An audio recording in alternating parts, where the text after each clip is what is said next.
Under the buzzing yellow lights of a tired highway diner, 20 black motorcycles sat in a loose half-circle, their chrome catching bits of late winter moon like teeth. The men around them looked like trouble. Black leather vests with Hell's Angels patches, full sleeves of ink, skulls curling around thick biceps, slicked back hair, beards that could hide a fist. It should have been the kind of scene that made people cross the street. But on this night, the only person walking toward them was a thin 10-year-old boy, his oversized hoodie flapping in the cold wind, and when he pushed his hood back, every tough biker in that parking lot forgot how to breathe. By the time the diner's neon sign flickered again, engines would be roaring, phones would be ringing, and an entire neighborhood on the edge of Albuquerque would learn what happens when you shave a child's head for gambling money. What the Hells Angels did next would echo far beyond that lonely strip of asphalt. The boy's name was Noah Reyes, though at that moment he felt more like a shadow than a person. He had walked the last mile along the frontage road, with his hands shoved deep into the pocket of an old hoodie, counting the cracks in the pavement, and trying not to think about the bathroom mirror, the buzzing clippers, or the way the plastic grocery bag had sagged heavy with his hair. His scalp still burned where the razor had scraped it raw. Every step sent a little sting across his skin, like his body was trying to remember it had once been warm and safe. He wasn't big. 10 years old and narrow as a fence post, Noah had learned the art of taking up as little space as possible. It was a survival skill in the cramped two-bedroom apartment where his mother slept off night shifts, and Darren Cole, her boyfriend, filled the rest of the air with cigarette smoke, curses, and the clink of coins he never had enough of. Noah knew how to be quiet, how to be invisible, how to read the way Darren's jaw moved and know whether dinner was going to be leftovers or yelling. But even a quiet kid reaches a breaking point, and Darren had found Noah's. It had started that afternoon when Darren's eyes landed on Noah's hair. Thick, dark, wavy, one of the last beautiful things left in that apartment that hadn't already been traded for chips and drinks and another chance at a slot machine. Noah had watched the decision form in the man's face, seen the way his gaze slid from the boy's head to the empty spot where the television used to be, then to the ashtray overflowing with butts. There was a kind of hunger that had nothing to do with food, and Darren carried it in his shoulders.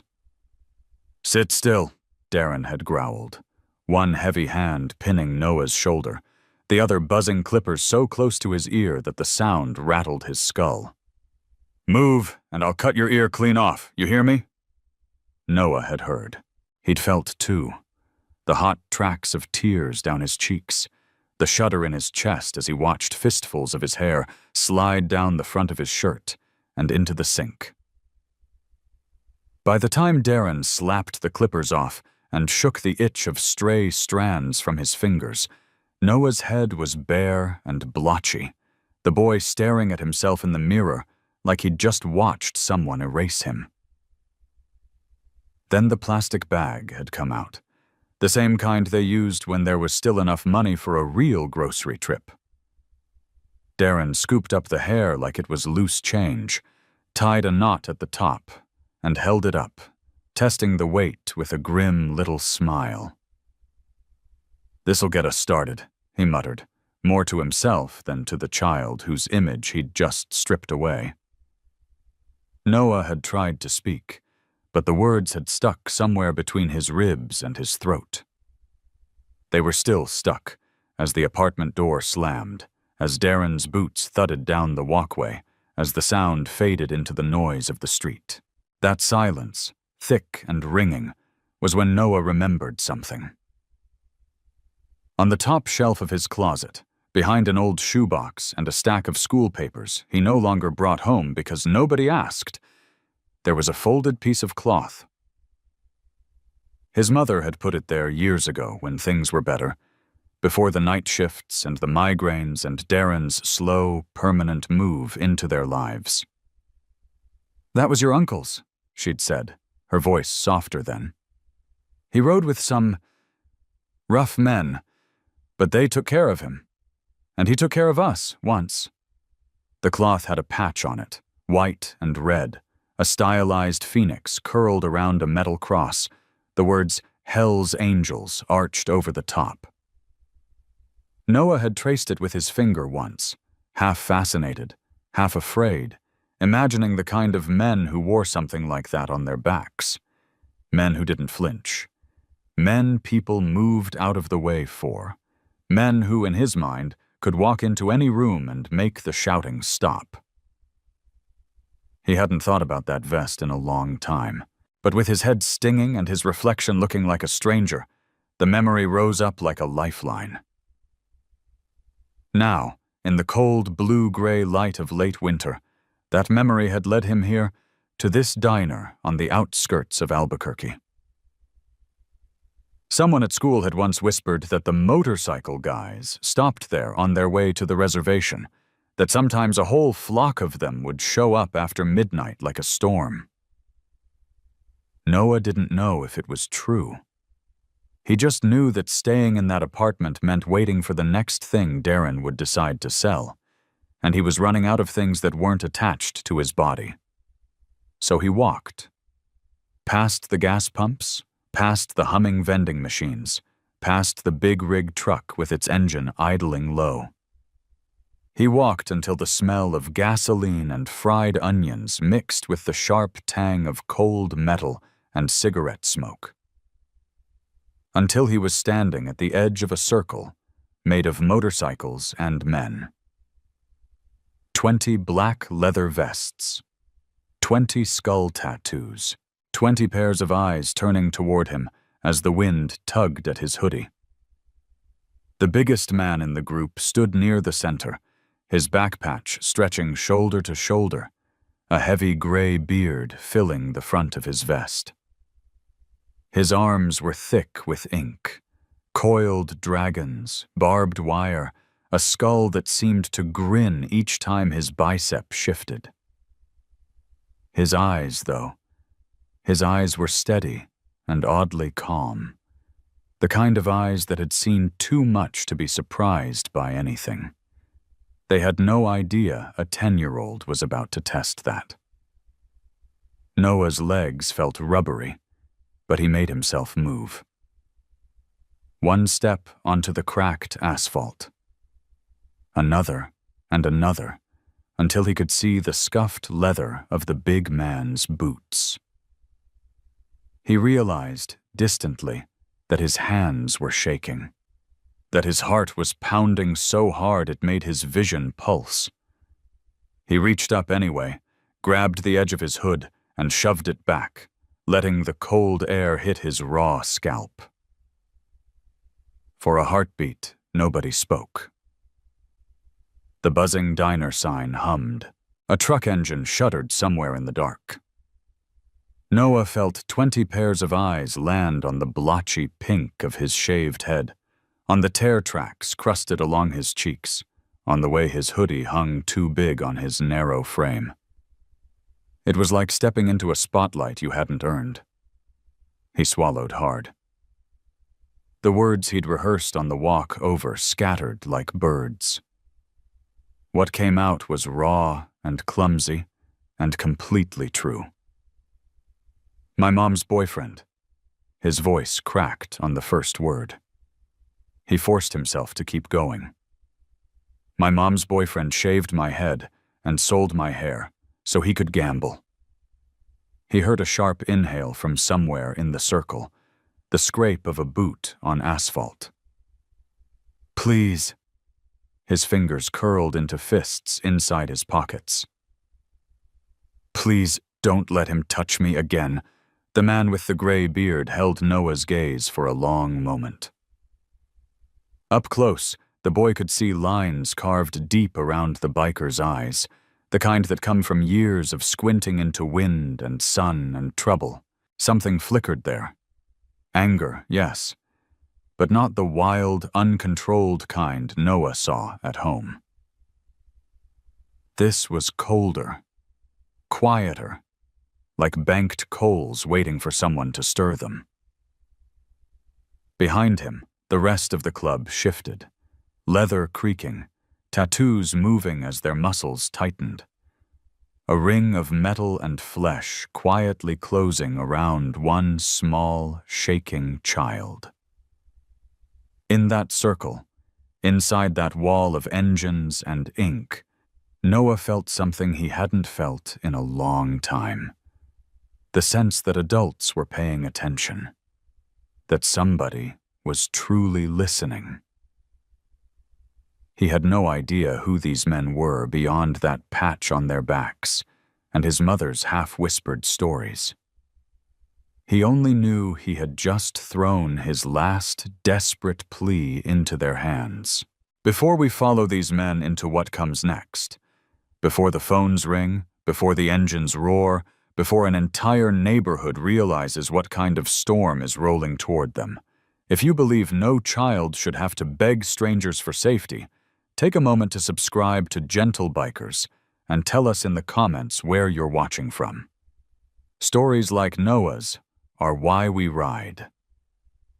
The man with the gray beard finally spoke, his voice a low rumble that seemed to come up from the soles of his boots.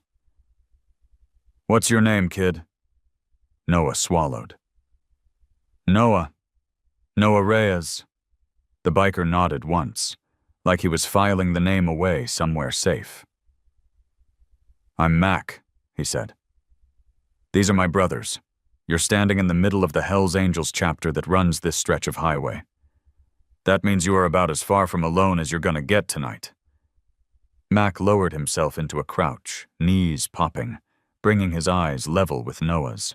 Up close, the boy could see that one of the biker's eyes had a faint scar running through the brow above it, an old white line against tanned skin.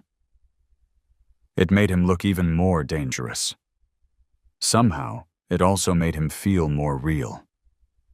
"Tell me what happened," Mac said. No bark, no hurry, just a patient steadiness that Noah wasn't used to.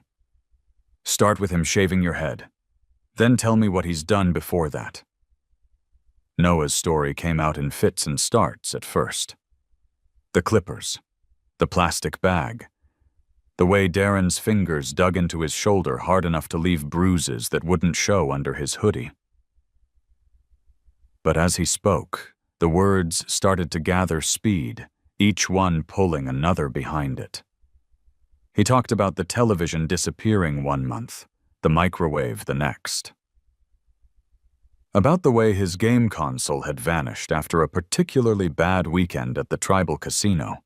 About nights when his mother came home with dark circles under her eyes and promises that things would get better, only to fold in on herself when Darren raised his voice.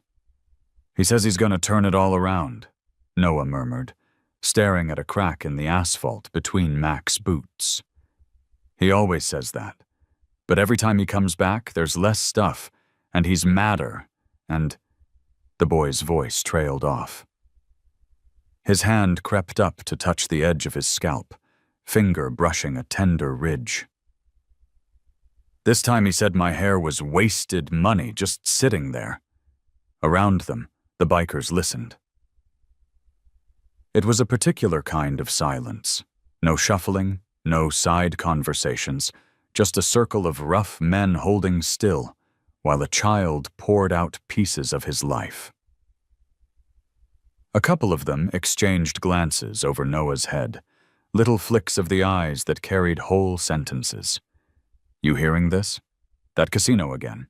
Same pattern, same kind of coward." Mac didn't look away from the boy. Inside, though, the story was striking old nerves. Mac had seen men like Darren before.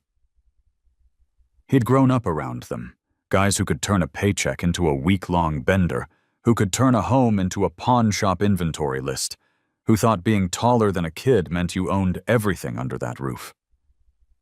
He remembered what it felt like to listen for boots in the hallway, to count breaths in the dark, and hope the door didn't slam open.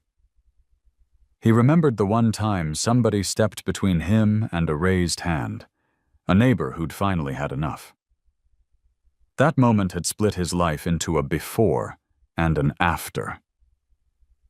"Where's your mom right now, Noah?" Mac asked quietly. The boy shifted his weight. "Working at the hospital. She doesn't know he did this. She was already gone when he—" Noah gestured vaguely at his head. "She'll be home in the morning. He said he'd be back before then. Said I better not say anything or he'd really give me something to cry about." There it was, the clock ticking over their heads. The picture sharpened in Mac's mind. Darren, driving toward the casino with a bag of stolen hair on the passenger seat. The wig shop that wouldn't ask too many questions. The casino lights swallowing another night and spitting him back out meaner and more desperate, then home, while Noah's mother was still shrugging off her scrubs and all that rage looking for a place to land. The boy had not just run from a bad haircut. He had run from the next strike. If we don't act, Mac thought, his jaw tightening. That man walks back into that apartment and finds an empty bed, and when the fear wears off, somebody's going to pay for scaring him. He let his eyes travel around the circle, catching the gaze of each brother in turn. He didn't have to say the words out loud. They all knew what the stakes were. They'd seen it before. In shelters, in hospital waiting rooms, in the quiet of late-night calls from friends who were finally ready to ask for help. One of the younger bikers, a tall man with a shaved head and a skull tattoo curling around his bicep, shifted his weight. "Prez," he said to Mac, using the title without thinking. "That the same casino that stiffed Jake's brother last year?" Mac gave a short nod. "Same stretch of road, same kind of trouble." The younger man snorted softly. "Place keeps drawing cowards like flies." Mac looked back at Noah. "Listen to me, kid," he said, his voice steady, but carrying a new, harder edge. "What Darren did to you tonight, shaving your head, selling your hair, threatening you, that's not some little mistake. That's a man using your body to feed his habit, and it doesn't stop there. Men like that don't suddenly wake up generous and gentle one morning. They just keep looking for the next thing to sell, the next person to scare." He saw Noah's shoulders hunch, as if the boy were trying to make himself small again. Mac shook his head. "You don't shrink for him. Not anymore." Noah risked a glance up. "He'll be mad," he whispered. "If he comes home and I'm gone, he'll be so mad." Mac's eyes softened, but his next words were pure iron. "Good," he said. "Let him come home to a problem he can't push around. Let him walk into that apartment and find cops instead of a scared kid. Let him be mad at something his fists can't fix." He glanced over his shoulder. "Roadkill," he called, and one of the bikers, a broad man with dark hair slicked back and a heavy beard, stepped forward. His vest bore the same Hell's Angels patch, the phoenix and iron cross bright against black leather. His arms were a gallery of ink, roses, skulls, a pair of praying hands tucked near the crook of his elbow. "Yeah, Prez?" Roadkill asked. "You still got that buddy in APD who owes you a favor?" Mac said. Roadkill's mouth curled into a humorless smile. "Detective Morales? Oh, he owes me more than one." Mac nodded. "Call him. Tell him we've got a kid here who's been assaulted and threatened by a known problem gambler headed toward the reservation casino right now.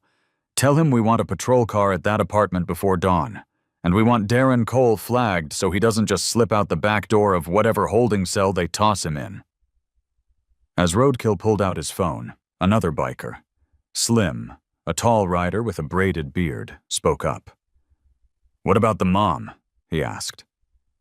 "If she walks in and all she sees is blue lights and an empty bed, that's gonna wreck her." Mac's gaze shifted back to Noah. "Does your mom know your uncle rode with us?" he asked. The boy nodded slowly. She used to say you guys saved his life. Back when I was little." Mac exhaled through his nose, a slow stream of white in the cold air. "Then we'll remind her what that means," he said. "We'll have a couple of brothers and a lady from the club waiting when she gets home. Somebody she can look at who isn't wearing a badge. Somebody who can say, 'You're not crazy, and you're not alone, and none of this is your fault.'" The plan was forming the way their rides always did, piece by piece, each brother taking a part of the load.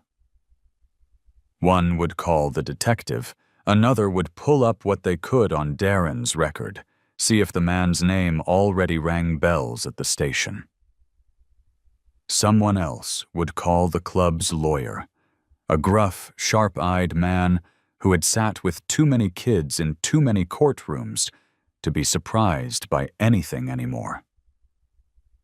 And Mac would do what he did best, walk straight into the middle of the mess and stare it down until it blinked. "Noah," Mac said, squeezing the boy's shoulder just enough to anchor him.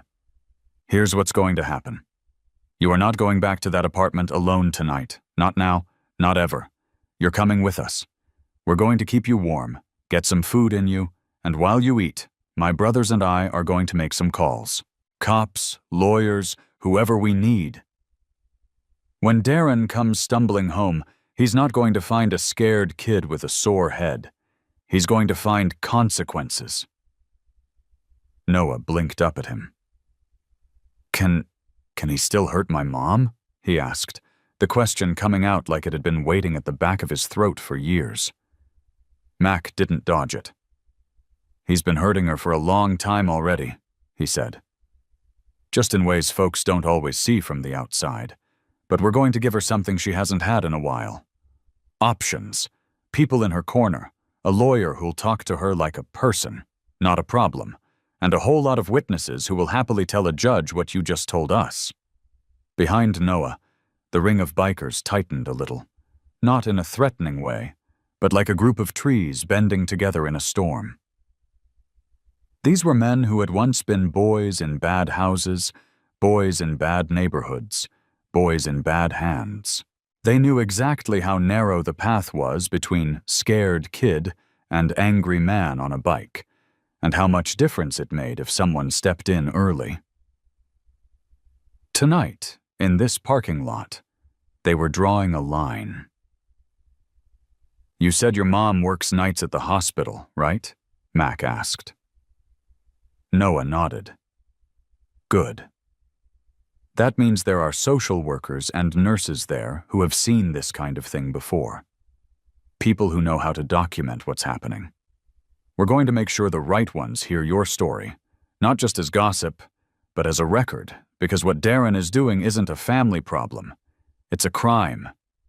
The words hung in the air, bigger than any of the men, bigger than the boy shivering in their midst. Crime. Not bad behavior, not he just has a temper. A crime. The kind that left marks you could photograph and scars you couldn't. Noah's shoulders shifted, some of the constant flinch easing just a little. "And you'll be there?" he asked. "When I tell them." Mac's answer was immediate. "You're not walking into any room alone," he said. "Not while you've got leather on your side." A few of the bikers huffed small, grim laughs at that, the sound warm despite the chill. Out on the road, a semi rumbled past, its headlights washing briefly over the scene, a ring of black vests, white breath, chrome and ink, a tiny figure in the center with a bare, reddened head and eyes too old for 10 years. Inside the diner, a waitress glanced out the window, pausing with a coffee pot in her hand as she watched one of the bikers drape his own leather vest over the boy's shoulders, like a shield. She didn't know the details, but she knew a promise when she saw one. In a few minutes, engines would fire, and the quiet edge-of-town night would be shattered by the roar of 20 bikes rolling out with a mission. Phones would be ringing at the police station, at the casino, at a hospital where a tired nurse was about to learn that the son she kissed goodbye hours ago had finally told someone the truth. But for one long, steady breath, everything held still in that parking lot, as Mac squeezed Noah's shoulder and spoke the words that would carry them into the confrontation ahead. "You found us for a reason, Noah," he said. "You walked into the right circle, and I promise you this on my patch and my brother's. Darren Cole will never again lay a hand on you without answering to us, to the law, and to every neighbor who pretended not to hear you crying. Tonight, that stops." The decision, once it was made, moved through the group like a current. One moment, Noah was a shivering kid in an oversized hoodie, standing under a flickering diner sign. The next, he was in motion, ushered gently but firmly toward the warm glow of the restaurant, while the parking lot behind him shifted gears from listening to acting. That was how the Hells Angels worked when it mattered. Quietly, efficiently, like a machine that had been waiting for the right switch to flip. Inside, the diner smelled like coffee, bacon fat, and something sweet baking too late at night. A waitress with tired eyes and a name tag that read Linda took one look at Noah's head and the leather vest draped over his narrow shoulders, and didn't ask many questions. "You hungry, sweetheart?" she asked, already grabbing a menu. Noah started to shake his head out of habit. Then his stomach betrayed him with a low, aching growl. Linda's face softened. "Thought so." She poured him a hot chocolate without waiting for his answer. While Noah wrapped both hands around the warm mug, watching steam curl up into the buzzing lights, the storm gathered outside. Roadkill paced near the row of bikes, phone pressed to his ear, his free hand drawing harsh lines in the cold air as he talked. "Yeah, Morales, it's me," he said. "No, this isn't about a busted taillight. We've got a kid here, 10 years old, shaved bald by mom's boyfriend, so the guy can sell his hair on the way to your favorite casino. Name's Darren Cole. Ring any bells?" On the other end of the line, Detective Morales went very quiet.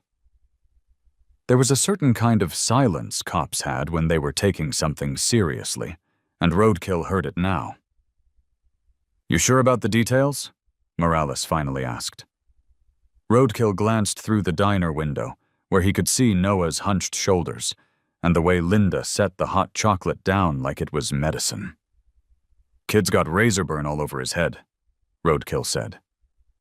"He's shaking like a leaf, and he walked out here alone at night. I'm not in the mood to find out what else that man thinks is wasted money." Within minutes, a plan began to take shape from the other side of the badge. Morales would send a patrol unit to the Reyes apartment complex, lights off, to wait. Another call would go to the casino security office, asking them to quietly flag Darren's arrival. If they found him there, they'd keep him in place long enough for an officer to show up. No dramatic arrests on a casino floor if they could help it. Just a calm escort to a waiting car, and a ride to a room with cinder-block walls, and a very different kind of conversation. Back inside, Mac slid into the booth opposite Noah, the vinyl seat creaking under his weight.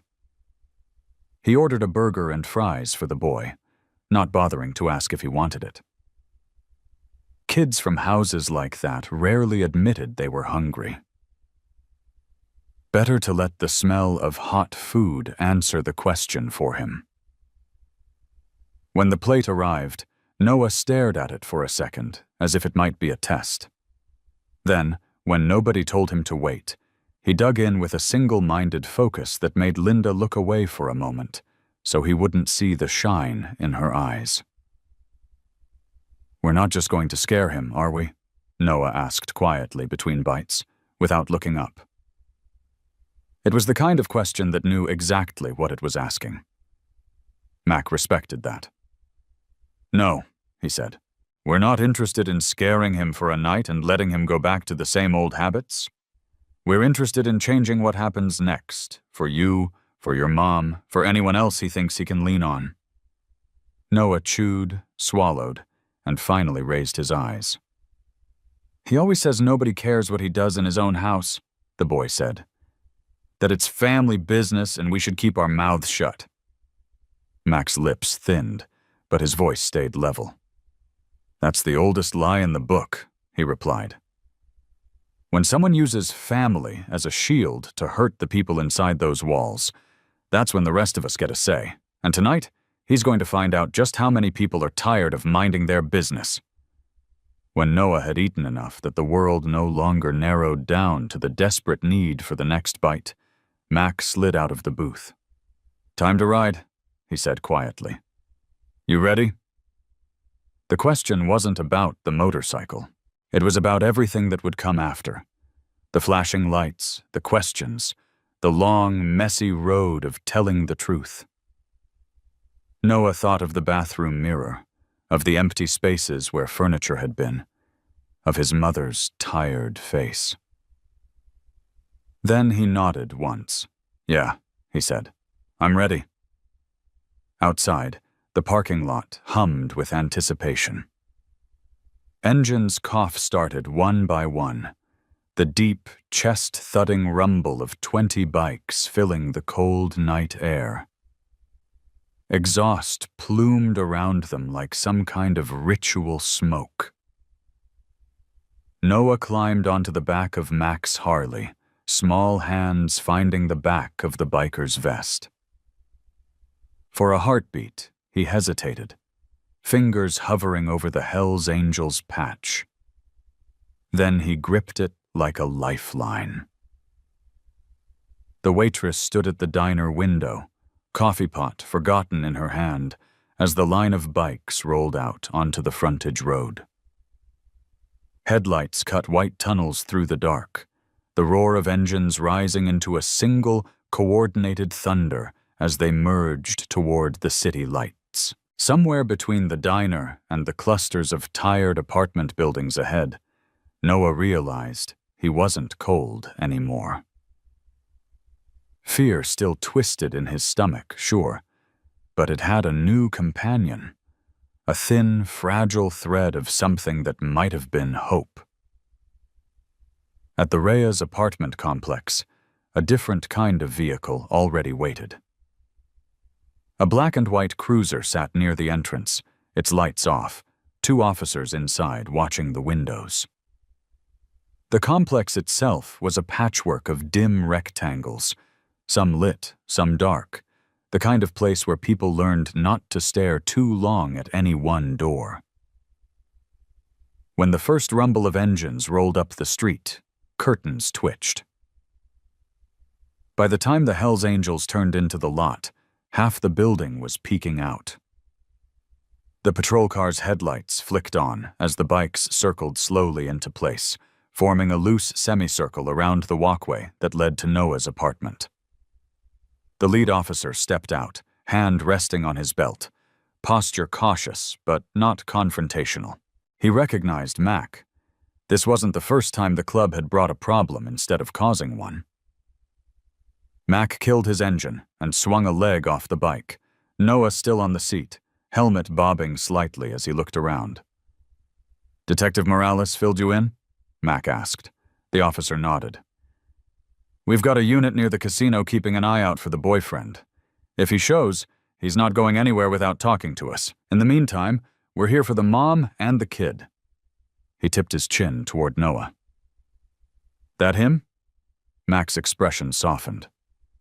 "Yeah, that's him." Doors started to open along the walkway. Mrs. Alvarez from 2B, who'd heard shouting through the walls for months. Mr. Jenkins from 3D, who always turned his TV up when Darren's voice rose so he wouldn't have to listen. A teenage girl in a faded hoodie leaned over the railing, earbuds hanging loose, eyes wide, as she took in the sight of 20 leather-clad bikers and a police cruiser occupying the front yard of her world. Everyone out here's seen something, Mac thought, scanning the faces. They just needed permission to say it. He raised his voice, not shouting, but projecting the way you do when you've called a meeting. Name's Mac, he said. We ride this stretch. Tonight we're here for Noah Reyes and his mother. If you've ever heard or seen something that didn't sit right, yelling, threats, things being thrown, the kid coming to your door hungry, we need you to remember it, not for gossip, for the report. There was a hesitant murmur, like a room full of people who all thought they were the only ones who noticed the leak in the ceiling. Then Mrs. Alvarez lifted her chin. I heard him yelling last week, she said, her accent thick, but her tone clear. The man, he called the boy useless, and something worse. I heard crying. I almost called. I should have called. Her eyes flicked to Noah, who stared back, stunned that someone had heard and cared enough to say it out loud. You're calling now, Mac said. That's what matters. Behind him, one of the officers pulled out a small notepad, scribbling names. Another neighbor stepped forward. He pawned a TV at my shop, Jenkins said, rubbing the back of his neck. Was bragging about it. Said kids don't need screens when they've got imagination. The boy had bruises on his arms. I noticed, but... He trailed off, shame tightening his mouth. The teenage girl tugged her earbuds off completely. He came to my door once, she said, nodding toward Noah. Asked if we had any extra cereal. Said it was for later. I figured he was just being a kid. But he looked... She swallowed. He looked scared. The officer wrote, pages filling with the weight of things unsaid until now. As the stories spilled out, Noah stood very still beside Mac's bike, helmet dangling from his hand now. Each new detail landed like a stone in his chest. Not because it hurt, but because it meant he had been visible all along. People had seen pieces of his life and just turned away. But tonight, with the sound of bikes still echoing off the concrete and the quiet authority of uniforms nearby, they were turning back. The hallway door clicked open again, and this time it wasn't a neighbor. Noah's mother stepped out, dressed in hospital scrubs, her hair pulled into a loose bun, a tired confusion on her face. She froze at the sight. Police, bikers, her son with a shaved head standing in the center of it all. For a second, she simply swayed, like she'd stepped into someone else's dream. Noah? She whispered. Noah's feet moved before his brain caught up. He took the stairs 2 at a time, meeting her halfway. Up close, she could see the angry red patches across his scalp, the faint shadow of where his hair used to fall into his eyes. Her hand flew to her mouth. What did he do? She breathed. What did Darren do to you? The answer came out haltingly, but it came. Noah told her about the Clippers, about the bag, about the casino, about the times before, the threats, the way Darren had twisted their apartment into a place where everything had a price except his own temper. As he spoke, the officers, the neighbors, and the bikers all held a respectful distance, but they didn't leave. This was family business now, the real kind, where people stood witness not to shame, but to support. When Noah finished, his mother's shoulders sagged as if someone had cut a string. The look on her face wasn't shock. It was recognition. This wasn't the first time Darren had stepped over a line. It was just the first time someone had drawn one for him to see. "I should have left him months ago," she whispered. Mac stepped a little closer, keeping his voice low and even. "You can start now," he said. "You don't have to do it alone. One of the bikers, Maria, a woman in a black leather vest with the same Hell's Angels patch, her dark hair braided neatly down her back, joined them on the stairs. "I've walked this road," she said softly to Noah's mom. "Not with him, but with a man just like him. There are forms to fill out, calls to make, people who will try to talk you into giving him one more chance. I'll sit with you through every one of those conversations if you want me to." A crackle from the officer's radio cut through the murmur. He stepped away, turning slightly to listen, then came back with his expression set. "They've got him," he said. "Casino security spotted him at the wig shop in the strip mall next door, trying to sell a bag of hair. We've got him in custody. He's on his way downtown." The words landed like a door slamming shut. For the first time, Darren's power over the night was gone. Noah's mother closed her eyes, a single tear sliding down her cheek. When she opened them again, there was something new there. Fear still, yes, but threaded with resolve.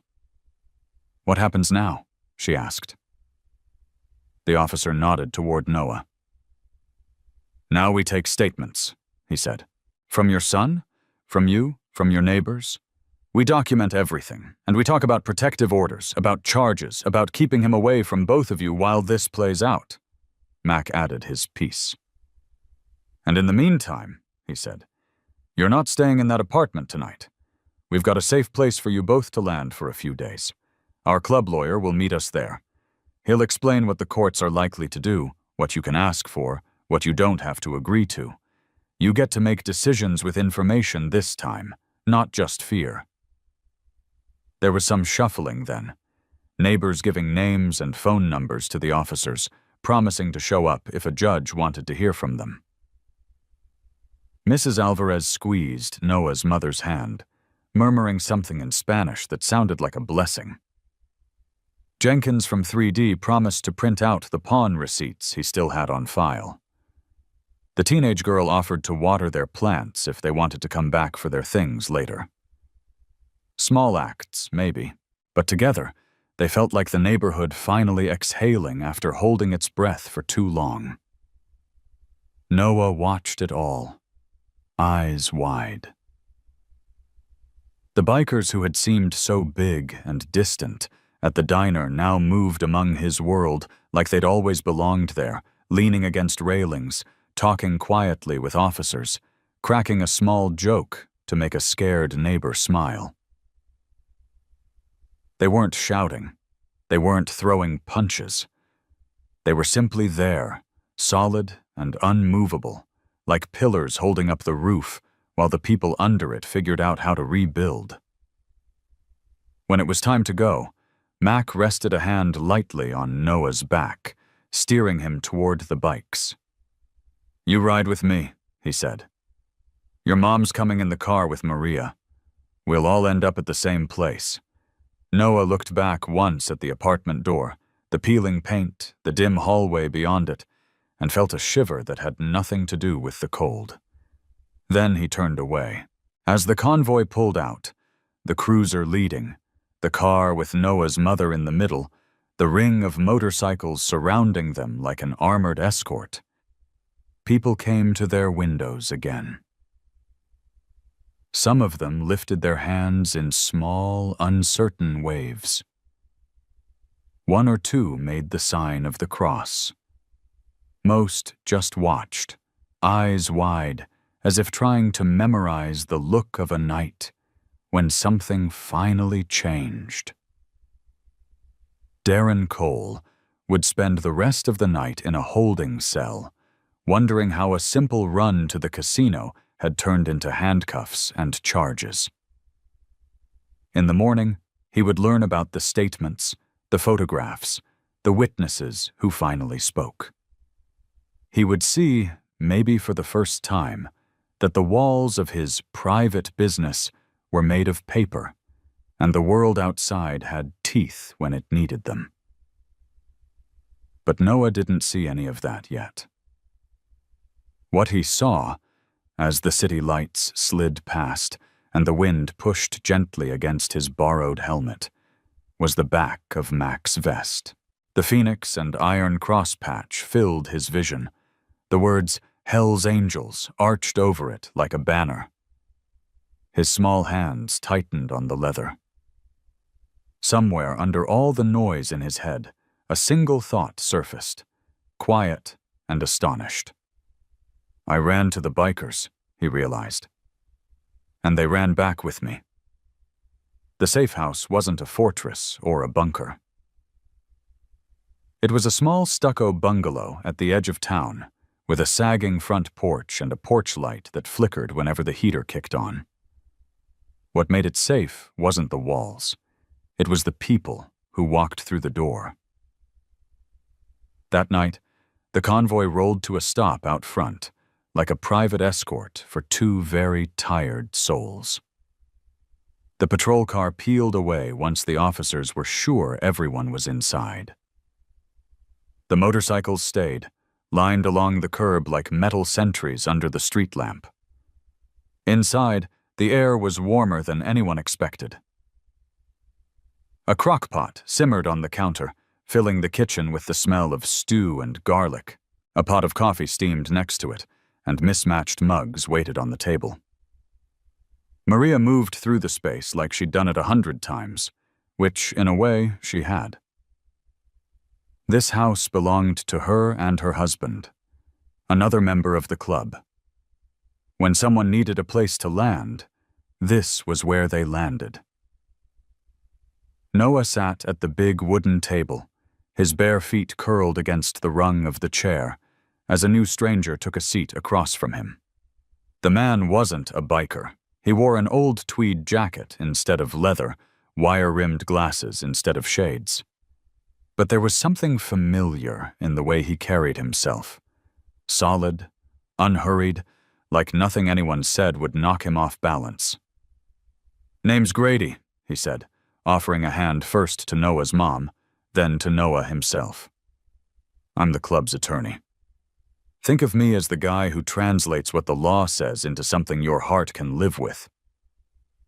Papers appeared, but they weren't the scary kind, at least not the way Grady laid them out. "Here's the emergency protective order," he explained, tapping one form. "This is your way of telling the court you want Darren nowhere near you or your son while this case moves forward. Not at the apartment, not at your job, not in the grocery store, not anywhere." He slid another document closer. "And this is the statement. Noah, I know you're young. I won't ask you to write anything by yourself. We'll go slow. You tell me in your words what happened. I'll make sure the judge hears it in theirs." Noah's mother wrapped both hands around a steaming mug of coffee, more for something to hold than for the warmth. "Will they listen?" she asked. "I've heard of women filing these, and nothing changing." Grady nodded. He'd heard those stories too. "Some judges are better than others," he said. "Some days are better than others.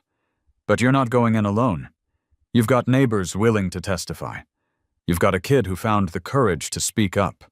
And you've got a room full of leather that has suddenly become very interested in how this plays out." He glanced at Mac with a dry half-smile. Judges tend to notice when half a biker chapter is sitting politely in the back of their courtroom. Noah picked at a crumb on the table, listening. The idea that people in black vests could influence quiet rooms with wooden benches and flags felt strange. But the more Grady talked, the more those two worlds began to connect in his mind. The law, he realized, wasn't just something Darren tossed around to shut down arguments. It's my house, My rules, nobody can tell me different. It was also something you could invite in, something that could stand on your side if you knew how to ask. They worked late into the night. Grady asked gentle questions. Noah answered, halting at first, then with more detail. Every time the boy's voice shook, Maria slid a plate of warm bread or a glass of water closer, small anchors bringing him back to the room. Mac chimed in when needed, adding details about what they'd seen at the diner, what the neighbors had said. By the time the paperwork was done, Noah's eyes were heavy, his head nodding with each blink. "Let him sleep here tonight," Maria said softly. "Spare room's made up. You too," she added, turning to Noah's mom. "You can't carry this if you're running on fumes." It took a lot for the woman to nod. Years of doing everything alone made the muscles of surrender stiff. But she did, finally, her shoulders loosening a fraction. "Thank you," she whispered. "For all of this. I don't know why you—" She trailed off, gesturing vaguely at the leather, the tattoos, the row of bikes outside. Mac answered for all of them. "Your brother rode with us," he said. "He talked about his sister and her little boy every time we stopped long enough to breathe. Said you were the reason he kept trying to be better. He's gone now, but his words aren't. This is us paying back a debt he never had a chance to collect on." The next morning came too early, but the coffee was strong, and the resolve was stronger. The courthouse in Albuquerque was like courthouses everywhere. High ceilings, cold floors, a security line that moved in fits and starts. Noah's mother wore her nicest clothes. Noah wore clean jeans and a borrowed collared shirt that still smelled faintly of dryer sheets. Mac, Maria, and 3 other club members showed up in their vests, but with shirts buttoned to the throat, boots polished, hair pulled back. They took a bench together in the back row and sat with their hands folded, the very picture of controlled presence. When their case was called, Noah watched his life spread out across a table in front of the judge. Photographs of his shaved scalp, a bag of hair logged into evidence, pawn slips, police reports, neighbor statements. He heard his name spoken in the deep, measured voice of the judge. He heard Darren's name, too, attached to words like assault, child endangerment, and no contact order. The man himself appeared on a video screen from a holding cell, orange jumpsuit stark against gray walls. He looked smaller without his swagger. The judge listened to Grady, to the officers, to Mrs. Alvarez and Jenkins and the teenage girl, each of them stepping up to say in public what they'd whispered in private for months. When it was Noah's turn, his heart hammered so hard he thought the microphone might pick it up. He told the story again. The clippers. The bag. The words, wasted money, that had finally snapped something inside him. At one point, his voice shook so much he had to stop. He looked instinctively toward the back of the room. Mac met his eye, gave the smallest nod. It was enough. Noah took a breath and finished. The ruling wasn't dramatic. There was no gavel slam that echoed like thunder. There were just words, clear and firm. Darren was barred from contact. He'd face charges. He'd be required to attend hearings where his behavior would be examined under a light he didn't control. Noah and his mother would be connected with services, counselors, advocates, housing assistants if they needed it. The law, slow and imperfect as it was, had finally stepped into their corner. The weeks that followed didn't turn into a fairy tale overnight. Real life never does. Noah and his mom still had bills to pay, shifts to cover, school to catch up on. They still had to go back to the old apartment once, escorted by an officer and flanked by 2 bikers, to pack their things into boxes and garbage bags. Darren's ghost hovered in the corners, holes in the wall, cigarette burns on the carpet, the empty spot where the TV once stood. But this time, he wasn't there. His absence was signed, stamped, enforced. That mattered. The club helped them move into a new place, a small upstairs unit across town, with better lighting and fewer roaches. What would have been a miserable day of hauling furniture and boxes turned into something else entirely, with 20 bikers carrying couches up the stairs like they were made of cardboard, cracking jokes, arguing over where to put the kitchen table. Maria set up the beds. One of the older members, a man everyone called Doc, installed proper locks on the doors and checked the windows. By the time the sun went down, the apartment didn't just look different. It felt different. Noah got his own room for the first time since he could remember. The walls were bare at first, but there was a real bed with a decent mattress, a small desk by the window, and a lamp shaped like a rocket ship that someone had found at a thrift store and decided looked like a kid's future. He stood in the middle of the room that first night, touching the smooth wood of the desk, the soft quilt on the bed, the gentle click of the lamp's switch. Simple things, but each one a little proclamation. You belong here. Sleep didn't come easy at first. Years of listening for the sound of boots in the hallway had wired Noah's body to flinch at every creak. But bit by bit, the nights changed their shape. Instead of slamming doors and muttered curses, he heard the low hum of traffic, the occasional laughter from a neighbor, the muffled sound of his mother on the phone in the next room, talking to Maria or Linda from the diner. More than once, he drifted off with the memory of engines in his ears. Only this time, they weren't something to be afraid of. They were the sound of backup. The bikers didn't disappear after the move, either. They just shifted roles. On the first day Noah returned to school, Mac walked him to the front gate, helmet tucked under one arm, vest zipped up against the morning chill. They drew stairs, of course. 10-year-olds are not used to being escorted by someone who looks like he stepped out of a movie poster. But when a boy in Noah's class snickered about his shaved head, Mac simply looked down at the kid with a calm, unblinking gaze until the laughter died in his throat.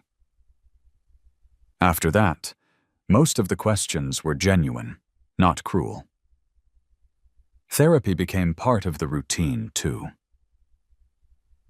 Once a week, Noah sat in a small office with soft chairs and a basket of stress balls, talking to a woman who didn't flinch when he used words like scared and angry in the same sentence. Sometimes he didn't talk much at all. On those days, she had him draw instead. He drew a lot of bikes, lined up like an iron wall, with a tiny figure standing safe in the middle. As the months went by, the tiny figure grew taller. Its shoulders squared a little. The circle around it stayed just as strong. His mother had her own healing to do. She met with advocates who explained that what she'd lived through had a name: coercive control. She learned how to separate guilt from responsibility, how to say, "I should have seen," without drowning in it. On the nights when the weight felt like too much, Maria would come over with takeout and war stories from her own past, reminding her that survival isn't about never falling. It's about who reaches down to pull you back up. One afternoon, a few months after the night at the diner, Noah stood in front of his mirror and stared at his reflection. His hair had grown back in, short and soft, a dark fuzz that hugged his scalp. It still wasn't the same as before, and maybe it never would be, but when he ran his hand through it, he didn't feel only loss. He felt time, distance, choices made, and paths turned. He picked up a comb and decided for the first time how he wanted it to lay. That evening, he and his mom walked out to the curb where a familiar rumble was already waiting. Mac had invited them to a barbecue at the clubhouse, a low-key thing, he'd said. Just family. The word still caught in Noah's chest sometimes, but it didn't scare him anymore. When they arrived, the backyard was strung with cheap light, tables were loaded with food, and someone had set up a fire pit. Kids from other families ran around with sparklers. Older members sat in lawn chairs, trading stories. Leather vests mingled with worn hoodies and summer dresses. Noah found himself next to the grill, watching as Roadkill flipped burgers with a concentration he usually reserved for negotiating with detectives. "You know," the biker said casually, gesturing with his spatula. "I've been thinking, when you're ready, we ought to get you a helmet that's actually yours, not just a loaner. Maybe something with flames, or a phoenix." He nodded toward Mac's back patch. "Kid on the rise and all that." Noah smiled. A real one this time, not the tight, polite version he'd perfected for grown-ups who made him nervous. "Can it be blue?" he asked. "Like the color of the sky before the sun goes down?" Roadkill grinned, the skull on his bicep stretching with the movement. "Kid, we can make it any color you want." As the night deepened and the fire burned low, Noah sat on a folding chair between his mother and Maria, a paper plate balanced on his knees. The conversations washed over him, jokes about old rides, complaints about the price of gas, gentle teasing of Doc when he nodded off mid-story. It was loud, but a different kind of loud than the apartment had been. No one was waiting for someone to explode. The noise rose and fell like waves, not like the crack of a storm. Somewhere behind him, a bike started briefly, then cut off again, the engine's growl fading into the rustle of leaves. Noah closed his eyes and let the sound sink in. He knew there would still be hard days ahead. Court dates, paperwork, the awkward silence when someone asked where his dad was, and he had to decide how much truth to hand them. But he also knew something else now, something that settled deep and sure in his chest. If things ever got dark again, he wasn't walking into it alone.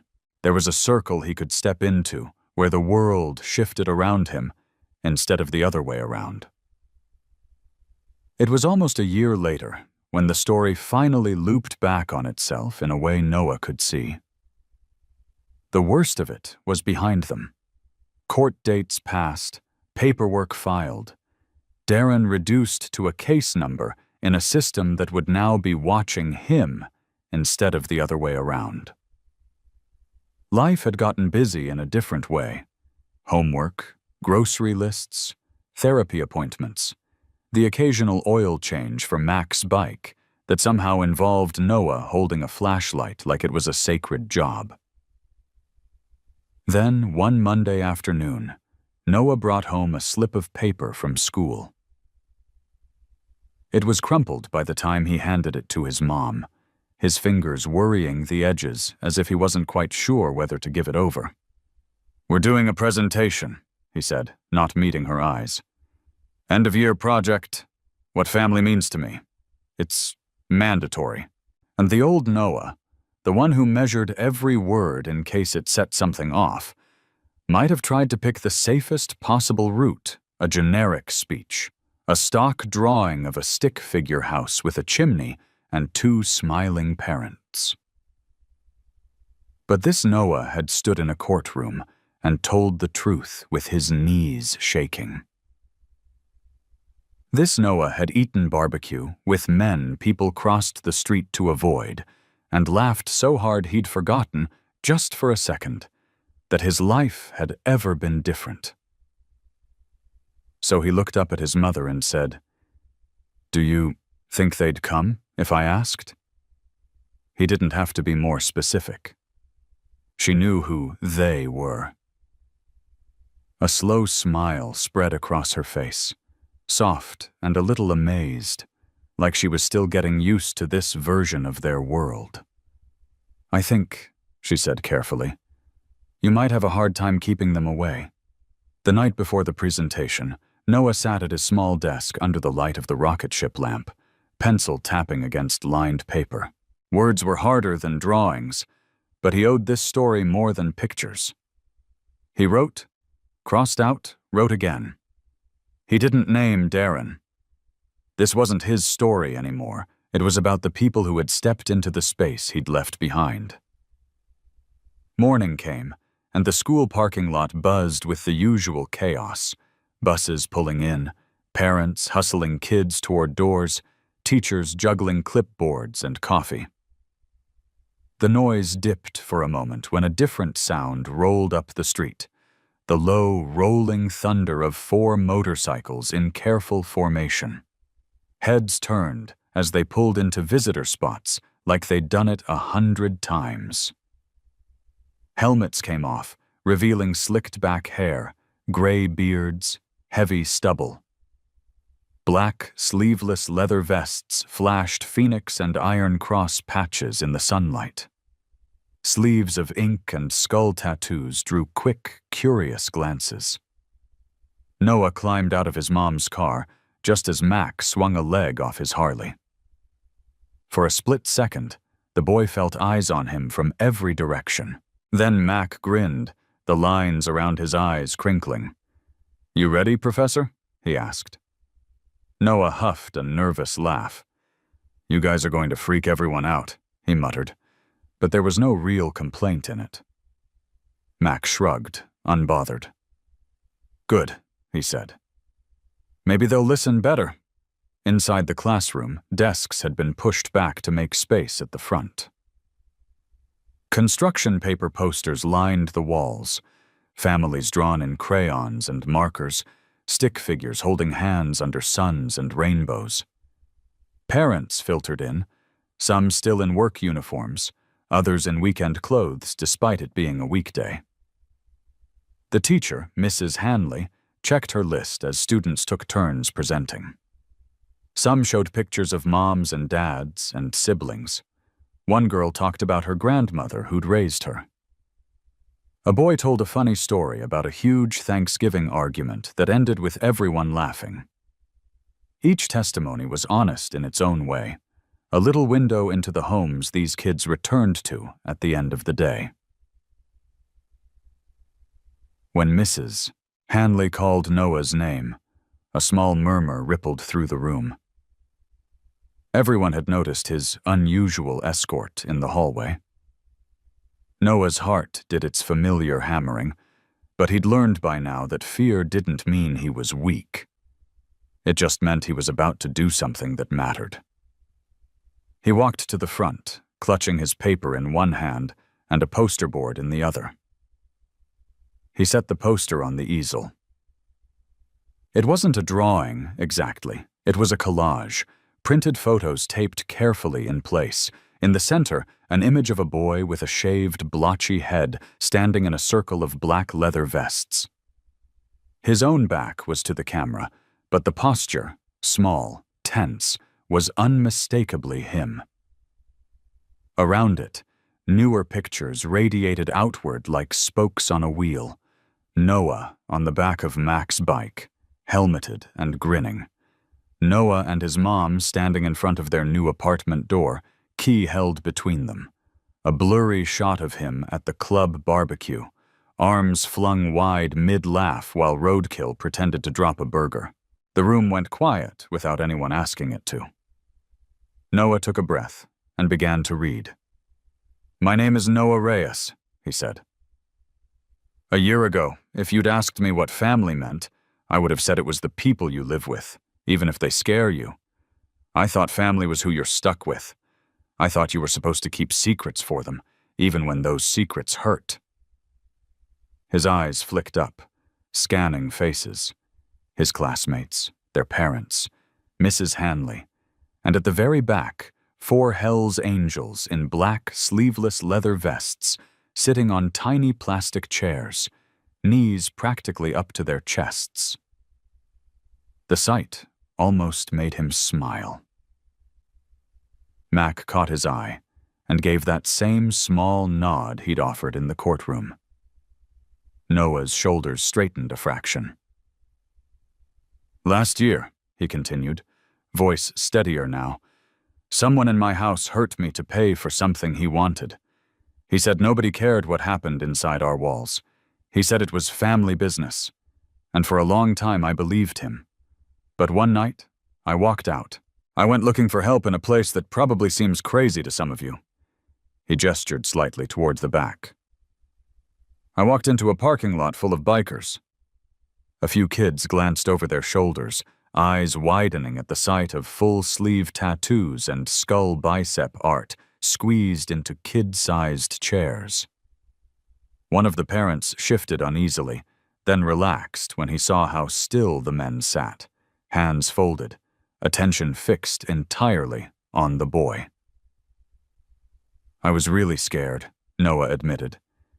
"They looked like the kind of guys my mom told me to avoid. Leather, tattoos, big beards. But they listened to me. They believed me. And they didn't just promise to take care of it and then disappear. They called the police. They went to court with us. They helped my mom find a new place. They showed up for the boring stuff, not just the exciting stuff." Noah paused, looking down at his paper for a moment.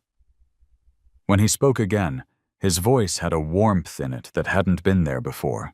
"I used to think heroes wore capes," he read. "Now I know sometimes they wear leather. They don't always fly. Sometimes they show up on motorcycles in the middle of the night. They're not perfect. They're loud. They drink too much coffee. They tell bad jokes. But heroes are just people who use what they have to protect somebody smaller than them." A quiet chuckle rippled through the room at the "bad jokes" line. At the back, Roadkill smirked and elbowed the biker next to him, who rolled his eyes. Mac's expression didn't change much, but his jaw worked once, like he was chewing on a lump in his throat. "Family," Noah went on, "is not just who shares your last name. It's not just who was there when you were born. Family is who shows up when you're in trouble. Family is who sits in the back of a courtroom, so you don't have to look at the person who hurt you alone. Family is who helps you move and fixes your locks and teaches you how to hold on tight when the world gets bumpy." He glanced up, and this time his eyes went not just to the bikers, but to his mother sitting near the middle of the room. She had one hand pressed to her mouth, the other gripping the edge of her chair. Their eyes met, and in that look was a whole year's worth of apology, forgiveness, and something new growing in the space between them. "My family," Noah said, "is my mom. It's my uncle who isn't here anymore but sent help in his own way. And it's a bunch of guys and one lady with a bird and a cross on their jackets who decided my life was their business when somebody else used family as an excuse to hurt me." He took a breath, then added, "Family is who shows up." And they did. So, that's what family means to me. The clapping started with Mrs. Hanley, quick and firm, then spread outward until even the nervous dad near the door was joining in. The sound filled the little room, echoing off posters and whiteboards and math charts. At the back, the bikers clapped too, hands big enough that each smack sounded like a small thunderclap.